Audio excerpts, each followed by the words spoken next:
Bonjour, welcome to this episode of Global Life Podcast. Today I have the pleasure to be with Mr. Wellinston Ortega. Thank you for being here.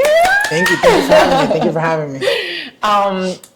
You are a Dominican man that was born here and has grown a very successful business career. You're a business flipper, and today we're going to be talking about how you manage your businesses, how you have made it to grow businesses within months from 0 to 100K plus every month. So I'm super curious to be asking you so many questions. I always look forward talking to you, and we're constantly having conversation on what to invest, where to put money in, where to transition, because life is a constant change, right? So Correct. Thank you for being here. I really appreciate it. As a friend, as a client of mine, as a business partner, this is just amazing. Thank you. Thank you for having me. Talk a little bit about you, right? Like, what do you do in your life? What do you do as a living, right? Like, what is being a business flipper? Well, to begin with, I was in the military for 4 years. Being in the military, you learn a lot of good habits that you need to have.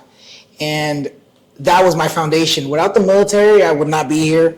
It taught me everything I'm doing now has been taught through the military.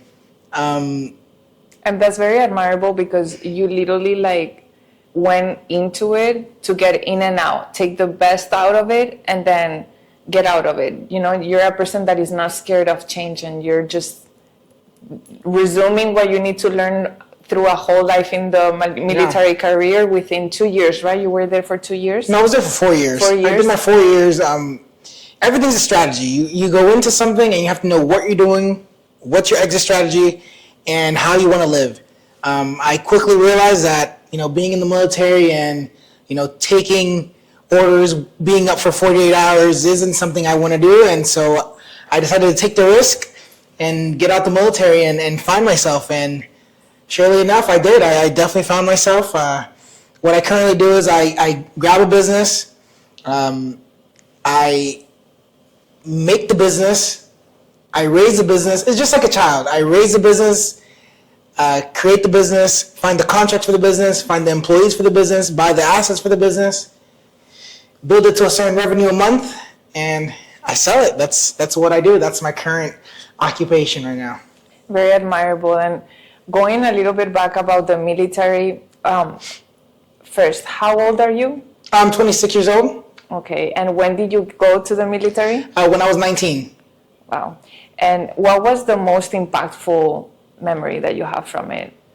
Like, what was that moment that you were maybe scared, or, you're like, I went to the military, and that's the moment that pops in your mind? Well, I would say when I went to South Korea, coming out of high school, you think you know something, you think you're that type of person, but until you face real challenges, you don't know anything. So when I was in South Korea, I fought a lot of loneliness. Being young, 19, there's a lot of older people that are in the military, and they already have their cliques, their friends, everybody's already in groups, and through the loneliness of being there, being in your room, not having friends to go out, not having people to talk to, you really start discovering yourself. It's either you break, give in, or you create the new life path that you have, that you want to manifest into the world. I mean, through the times of being lonely, that's when I really learned who I was and what I want to do, and how I'm going to take these next 4 years and how I'm going to develop myself.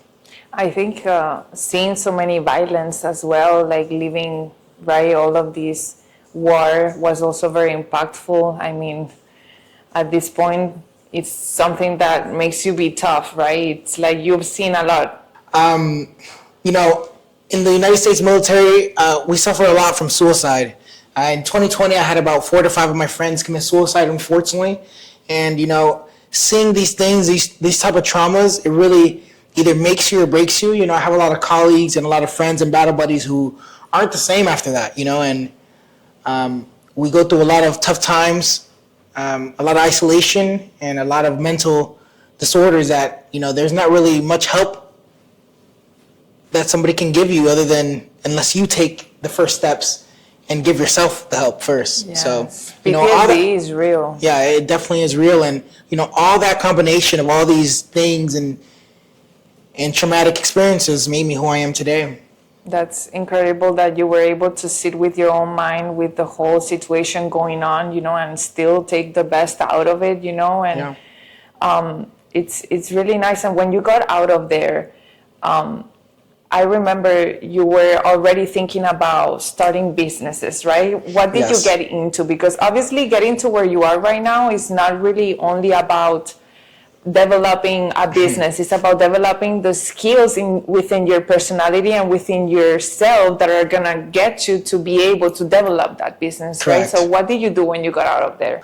Well, unfortunately, if you're trying to do what I did, you cannot plan once you get out. This has to be preparation over a certain period of time, over years. Before I got out, I made sure my credit was good. I made sure my debt to income ratio was solid. And right before I got out, I made sure to use my VA loan. And I bought a triplex. That's the first thing. The first thing you have to secure is your long-term investment. Now, short-term, while I was still in the military, 6 months before getting out, I saved up my tax refund and I bought my first semi-truck. The first business I got into was the trucking business. Yes, I fell into that. Yes. It's not an easy industry. Yes, it is not an easy industry. I was in the fan phase where on TikTok you saw everybody, I make $100,000 a week on trucking. I make $20,000 a week on trucking. It is not that easy, and I learned it the hard way. And yeah, that was the first business I got into when I first got it, before even getting out of the military. And I did not even know how to drive manual 18-wheeler truck. I didn't even have my CDL when I bought a semi-truck. That's the funny part about you, is that you start businesses without actually having any idea of the businesses. Yeah. It's the same with the construction business that we are currently selling. Yes. It's the same thing with the smoke shop that you had before. I mean, you're the healthiest person I know. You don't smoke, you don't drink, you don't even drink coffee, and you had a smoke shop that was super successful and you sold it, and now, you gave a business plan, right, to the owner that currently has it, and they doubled the income with your plan. Yeah. I mean, it's incredible that you just have a lot of common sense, and you just have the strategy and you apply it over and over again. Yes, it's the fundamentals of business. I mean, once you know the real fundamentals of business, you can literally scale anything. You can make anything. You can give me a furniture store and I will be one of the most prominent furniture stores in the area. It's just certain fundamentals and certain key factors as a person, like as an individual, you have to be able to do these type of businesses. And there's certain skills that if you do it to sell coffee, you can also do it to sell vapes. If you do it to sell coffee, you can also do it to sell a job at a construction site. It's the same thing. What do you think is your why? Because do you think this was something that comes from genetics, from your family? Did they raise you like that? Or do you think it was the military? What was your why? Maybe a girlfriend, Well, it's a combination of a lot of things. The military is definitely one of the reasons. Going through those hardships in there really drives your motives on why and how you're going to get to these places, because you don't want to be in the same sucky situation you're in occasionally when you're in the military. Also, your family. I come from an immigrant family. I'm a first-generation American, first-generation college graduate. It really pushes you. Your family, they always give this term, I already got you here, now it's your turn. So, seeing those words being told to me, and, coming from the ghetto and coming from very impoverished areas, you start waking up. You say either you want to be like this for the rest of your life or you want to make a change, and I chose change. Realistically, it's me. I mean, I chose to change, and I chose to take nothing for granted. Everything you tell me, I take it with a grain of salt. I really listen. That's really what sets me apart from many people. Yes. That's my why. My why is not being in the same position I was in 5 years ago, 2 years ago, 1 year ago, 6 months ago. It's my why. That's incredible. Let's talk a little bit then. Okay, so you started with the trucking business. Were you ever negative in your bank account at that moment? I mean, I remember you were living in a car, right? Because you wanted to hustle and you wanted to get it profitable without spending too much rent, keeping your debt to income low, right, to start the business? How was that? Well, it was very stressful. At the time, I was also going through evictions with my property that I bought, my triplex. Unfortunately, when you're a young man getting into the rental game, because passive, right? Passive income, yeah, that does not exist. Passive income does not exist. Whoever told you that is lying to you. That's the first step that you can know that somebody's scamming you. I tried to get into the rental game. I had my triplex, and you think that's it? No. Now you have to manage the property. I tried to manage the property myself, and I was going through 2 evictions. People didn't want to pay rent. They thought I was too young to collect rent. Because imagine, you're late on your rent, and a 23-year-old man, and you're 60, comes and asks you for rent. You're going to feel a certain type of ego, a certain type of weird motive, and you're not going to want to pay, and you're going to act like you're above the law or above doing the right thing. But, that's the first lesson I learned. And then with the trucking company, truckers, they're horrible. They think they're above the program, and going through so many turnovers of people and personnel, and then the contracts being low, and people undercutting and budgeting, and gas is $1,000, and one flat tire that's another $1,000, and Yes. I went under a lot. Yes, trucking too. You have to be careful. yes, I went under a lot. I lost a lot of money. And what did you start doing after that? then I started doing government contracting. Okay. And then unfortunately I got scammed by my mentor. I did a few contracts, and then the 3rd contract, I never got paid out for it. I did an investment, and yeah, I unfortunately got scammed. But in government contracting, this is what I'll tell you. You have to have a lot of money saved up. The government does not pay immediately. They pay 3 months later, 6 months later, 1 year later. So government contracting isn't for the weak. And there's a lot of monopolies. There's a lot of companies that already have the conversation with the procurement personnel, and they already have the contracts already in their favor. So, you know what they say, they only do business with people they know. So the government does the same. It's like once you are you're in. You're in. And these people have been doing this for so many years that they've been in for 20, 30, 40, 50 years, 60 years. If my grandpa gave me a business, I already know the procurement officer for this base. I mean, of course they're going to give it to me. That's just how business goes, and you can't be mad. You can't be mad. This is what it is. It's about connections. Life is about connections, to be honest. It's not, you can have no money tomorrow, but if you have someone that you can call, that's way more valuable than the hundreds of thousands of dollars that you might had in your account before. Money means nothing. It's all about your relationships. Yes. Your relationships will carry you. When your money runs out, your relationships will carry you. And that's something I've learned in business, in life, in the military. Relationship and connections is everything. Unfortunately, we all want to know, we all want to say, hey, I have this much education, or I have this much accolades. But unfortunately, it's all about who you know at the end of the day. And that's what I learned the hard way, because I thought working hard and putting your head down and acting like everything was going to be resolved once I have my degree. No, it definitely does not work like that. And you know what I see? That people, because you have different types of personalities, and sometimes people like to stay, under the computer, behind the computer, yes. And just, there's different types of people, and they like to be, behind the scenes, and there's some people that is more sales and stuff like that. Correct. And I've seen that the partnerships that work the best are when these two types of people can have a same energy workflow together, and build something. Like, that's what I see the most, and I see you working with your brother a lot in that way, so it's beautiful to see that you're a provider for your family, that you take care of them, and that you give them work, and it's very nice. It might not be the easiest. For sure. Sometimes, working with family and business is not always the easiest, but it's very beautiful to see you guys unified. It's something to look forward, definitely. Thank you. And okay, so you went into contracting, and then after that, unfortunately, I went through a divorce. And I had to sell my company. I had to sell my trucks.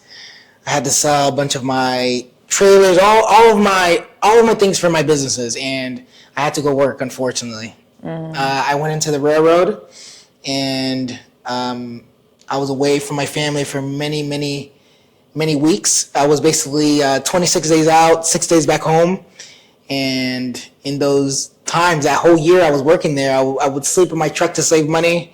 I would be in the cold, eat a little, and all that is just to save money. And I was making over $2,500 a week. It's not like I had to do it.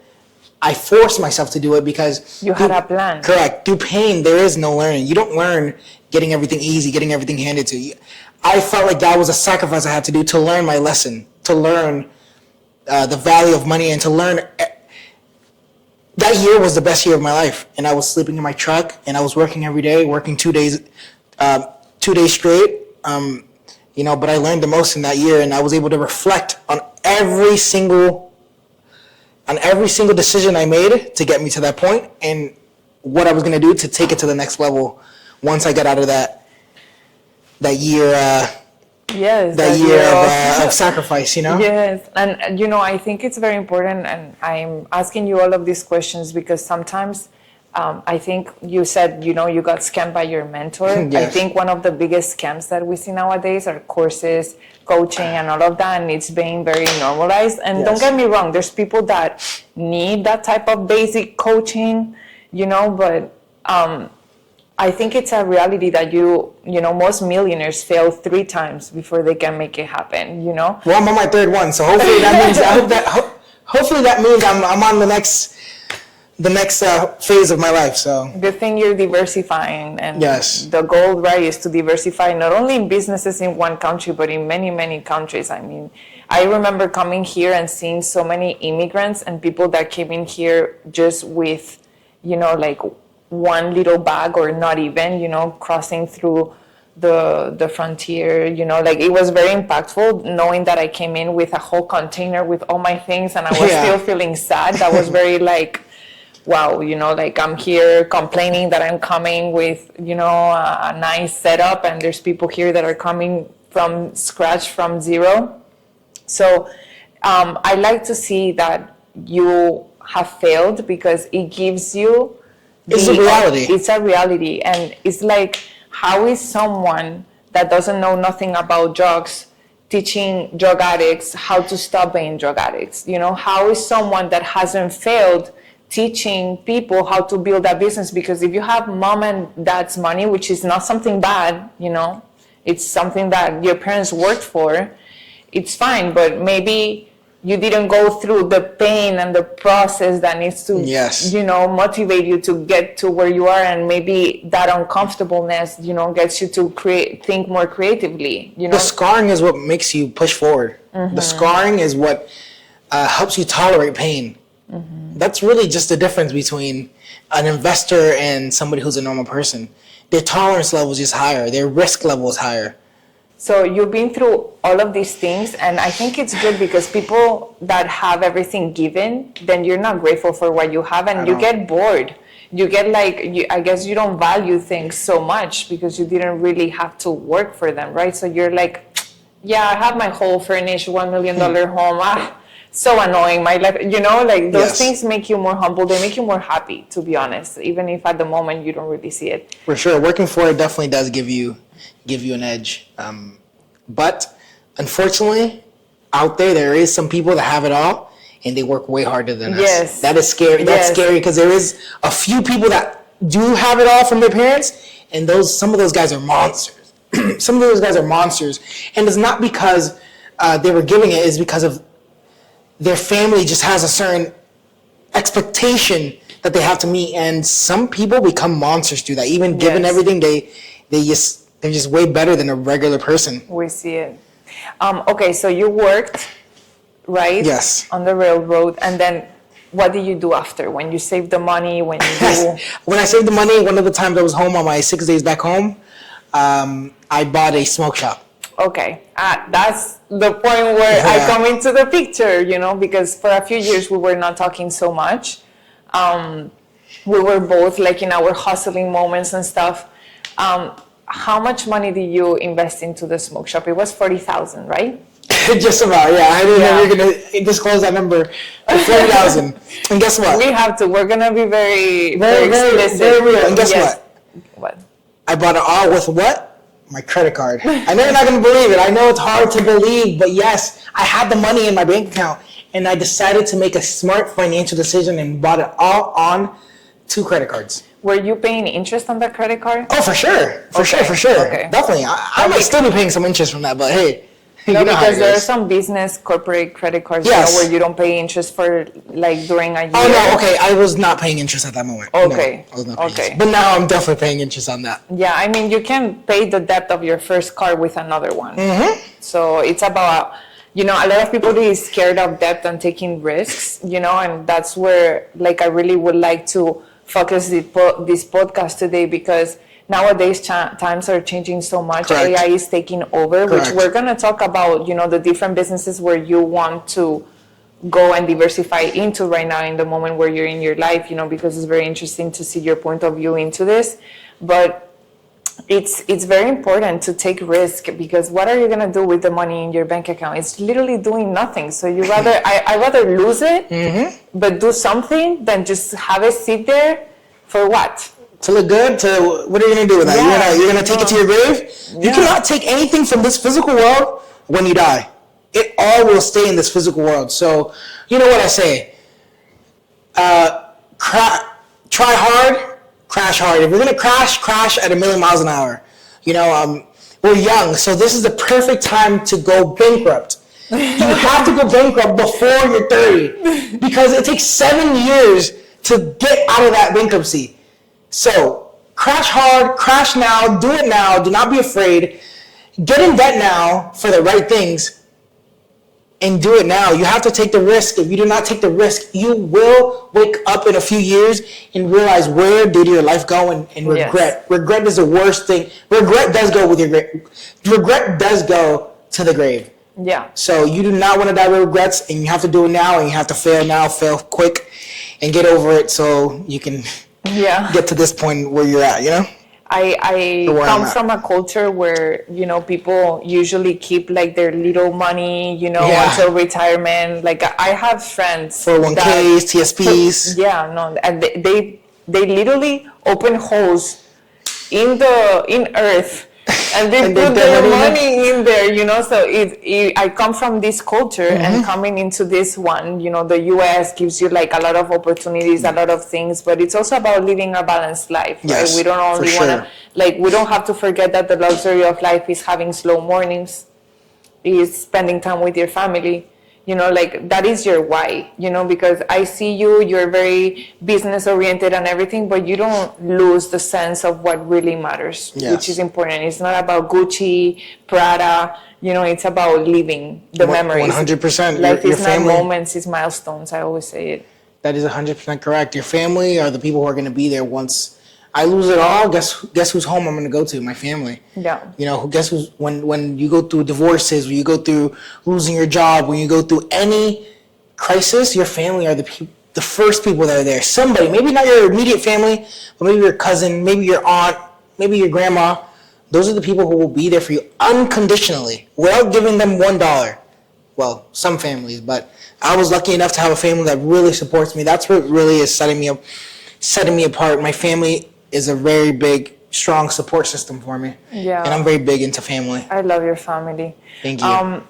So you bought the smoke shop for $40,000. Yes. I mean, you didn't buy it. You set up the whole business with $40,000. Yes. And $30,000 was to purchase. $5,000 was for the down payment of the location, and then about $5,000 to $10,000 on inventory, because my store didn't really have inventory, and then about $2,000 on marketing. Yeah.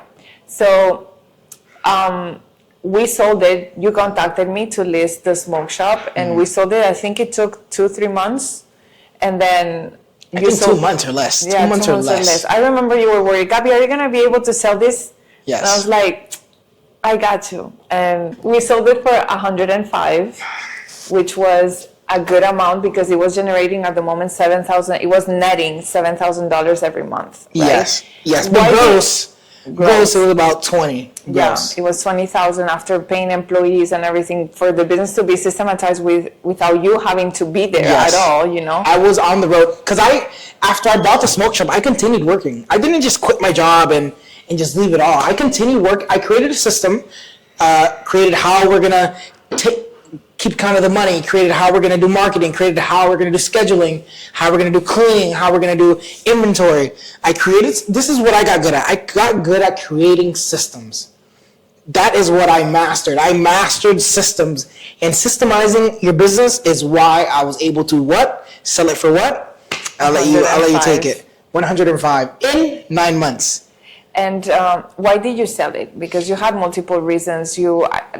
I thought about having a smoke shop, but spiritually, it's just something that is kind of hard. It takes a hit, right? Yeah, I'm holistically, it's just not a good business to be in.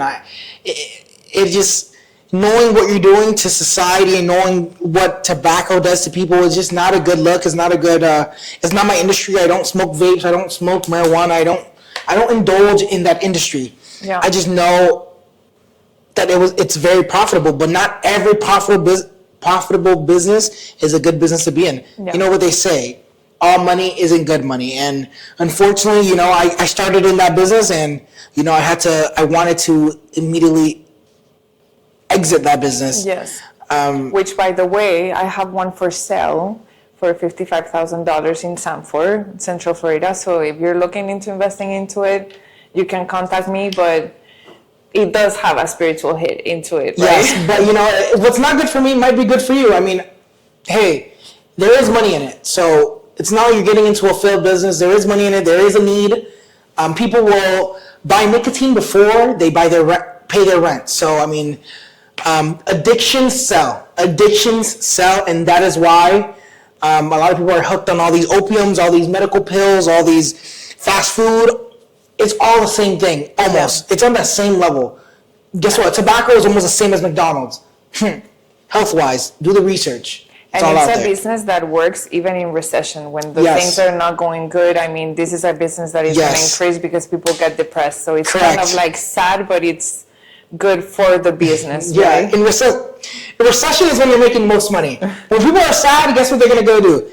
Go buy their nicotine and hit their nicotine all day, go buy their papers to smoke. That is what they're doing. I mean, that's unfortunately, but that is society, that is the truth. And okay, so you sold the smoke shop and you wanted to get into construction, which is the current business that we have available for sale. Yes. It's for $300,000 in the market and it's generating gross $100,000 plus approximately, right, every month. Correct. So you don't know nothing about construction. You basically got the contracts, you got the cheap labor, you got the marketing, you're having money that contracts that work that comes in daily through those contracts, through the marketing, the database that you have, the campaigns, and you also have all the equipment, which is literally $115,000. Just about. Out of that price that we're putting out there is just for equipment, the vans and everything. It's amazing that you don't have a lease on it. I remember I helped you get a warehouse and you broke the contract because you realized that it was easier to just have everything in vans instead of paying that rent. Correct. Which I was like, okay, this is a great business move. It's a good opportunity, guys. So if you're in the construction industry, if you would like to buy a business within that range, or if you would like to explore this option, we have the link of the website for this listing down below. So do not hesitate to check it out. Contact me if you would like to have more information on financials and everything. I don't know if you would like to add any other details on the description of this business that we're selling. Well, it's a business that if you are hands-on, you will succeed. And even if you're hands-off like me, I am hands-off. I rarely go to the projects. I delegate most things. You can also do it as well. I say I don't know nothing, but I know enough to survive. I know enough to talk about it. I know enough to sell it. I know enough to see what is the right thing and how the right thing should look. And it's something that you over time can build as well. I didn't know anything in the beginning, but now that I've been in this industry for about a year, I know what the right thing should be and how things should be, and that is what I'm selling. I'm selling my experience. I'm selling my time. I'm selling my connections and my contacts. Yeah, it's amazing. And now that you're selling this business, where do you want to get to, right? Yes. Well, I'm thinking about AI. That's the future. That's where I'm going, and you have to get ahead of things. I'm thinking about investing into, creating an AI bot, and I want to really get into business to business transactions. I really want to pull back from the customer base, from the, business to people, to the consumer. I really want to go business to business. I want to help other businesses succeed how I would want somebody to help me. I really want to help other businesses. So I really want to implement AI into other people's businesses, and just like I've been implementing it into mine. Something that I think is very impactful about the way that we're doing things is that usually people sell the business and they want to disappear, right? But you're actually offering still referring contracts to the people that is buying this business. Yes. And you're also offering coaching, Yes. right?